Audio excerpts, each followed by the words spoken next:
Os arredores do mosteiro de San Salvador de Lérez foron un bulir continuo de xente. Como marca a tradición, milleiros de persoas achegáronse hoxe para celebrar o día de San Bieito. É unha cantidade de xente impresionante, nunca mirei tanta xente, a verdade, aquí en San Benito. Viñemos a oír unha misiña, somos daqui da parroquia e hai que vir a cumplir coa lei. E que se hai un santo con sona de milagreiro é San Bieito. Son moitos os que encomendan a ela as súas esperanzas e favores. Estamos ofrecidos a San Benito e hai que poñerse á sombra, porque senón o sol quenta. Que por vin a San Benito porque me operaron de aquí e ofrecíme a San Benito a ver se non me volva a salir o que me sacaron. Os que creen en ele eu non creo moito, a verdade, en ningún.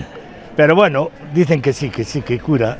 Ojalá sea así. Tal foi a afluenza de público que este ano se esgotou o aceite milagreiro, aquel que, segundo di a tradición, cura os males da pel de quen o bota. Mojar el aceite en un algodón y durante 9 días, todas las noches, le das encima de la verruga. Es buena para la artrosis, para los huesos. Vimos por a devoción de San Benito e pedímolle porque temos unhas espullas ou algo, porque eu teño aquí unhas por aquí, entonces vimos pedímolle, damoslle as gracias hasta o ano que ven. Sí, para las verrugas, para que nos las quite el santo.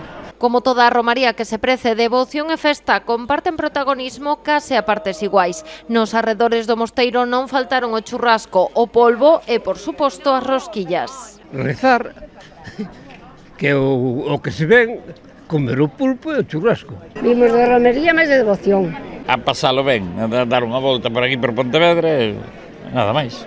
Tamén houbo comida tradicional mexilloada e música popular do outro lado do Lérez, o pé do río. Na contorna da praia fluvial continuou a festa menos relixiosa, que se prolongou durante todo o día.